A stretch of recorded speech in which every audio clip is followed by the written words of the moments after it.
ওয়াজের ময়দানে অতি পরিচিত মুখ জনপ্রিয় ইসলামী বক্তা মুফতি আমির হামজাকে কুষ্টিয়া ৩ সদর আসনে প্রার্থী হিসেবে মনোনয়ন দিয়েছে বাংলাদেশ জামায়াতে ইসলামী। রোববার ২৫ মে আব্দুল ওয়াহিদ অডিটোরিয়ামে কুষ্টিয়া জেলা জামায়াতের দায়িত্বশীল সমাবেশে তার নাম ঘোষণা করেন জামায়াতের কেন্দ্রীয় নির্বাহী পরিষদের সদস্য মোবারক হোসেন। মুফতি আমির হামজার নাম ঘোষণা করে মোবারক হোসেন বলেন, আমরা এই আসনে যে প্রার্থী দিয়েছি তিনি শুধু দেশের মধ্যেই সীমাবদ্ধ নন, তিনি আন্তর্জাতিকভাবে একজন পরিচিত প্রার্থী। এ সময় কুষ্টিয়া ৩ আসনের মধ্য দিয়ে জামায়াতে ইসলামীর ৩০০ আসনের প্রায় অধিকাংশ আসনের প্রার্থী ঘোষণা সম্পন্ন হয়েছে বলে মন্তব্য করেন তিনি। জেলা সেক্রেটারি সুজাউদ্দিন জোয়ারদারের সঞ্চালনায় অনুষ্ঠানের সভাপতিত্ব করেন জেলা জামায়াতের আমির অধ্যাপক আবুল হাশেম। অনুষ্ঠানে বিশেষ অতিথি ছিলেন যশোর কুষ্টিয়া অঞ্চলের টিম সদস্য আলমগীর বিশ্বাস ও অধ্যাপক খন্দকার AKM আলী মহসিন।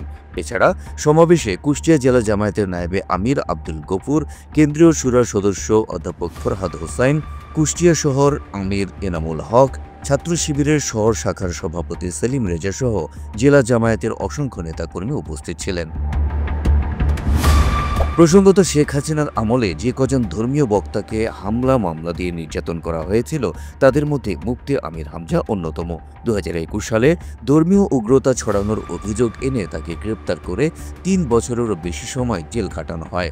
একদিন এনে বললাম যে ভাই সবসময় তো তালা লাগিয়ে রাখেন, একটা বই দেন তো একটু পড়ি। আল্লাহর ওলি আমার বই নিয়ে এসেছে বঙ্গবন্ধুর আত্মজীবনী, এই বই পড়ে করবো কি? পরের সপ্তাহে বই নিয়ে এসেছে বঙ্গবন্ধুর চীন সফর, আর বই পান না। পরের সপ্তাহে নিয়ে এসেছে বঙ্গবন্ধুর ছেলেবেলা। ভাই আপনার আর আসার দরকার নেই।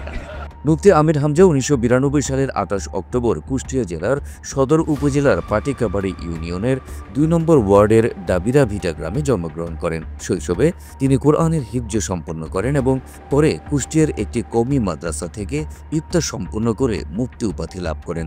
আলিয়া মাদ্রাসা থেকেও আলিম শ্রেণী সম্পন্ন করেন আমির হামজা। পরে কুষ্টিয়া ইসলামী বিশ্ববিদ্যালয়ের ধর্মতত্ত্ব অনুষদের আল কোরআন ও ইসলামিক স্টাডিজ বিভাগে ভর্তি হয়ে স্নাতক ও স্নাতকোত্তর ডিগ্রি অর্জন করেন। ভারত, সৌদি আরব, যুক্তরাষ্ট্র, সিঙ্গাপুর সহ পৃথিবীর বিভিন্ন দেশে তিনি ইসলামী বক্তব্য প্রচার করে সুপরিচিতি লাভ করেছেন। কুষ্টিয়া ৩ আসন থেকে আমির হামজাকে সংসদ সদস্য নির্বাচনের নমিনেশন দেওয়ায় খুশি তার ভক্ত অনুসারীরা।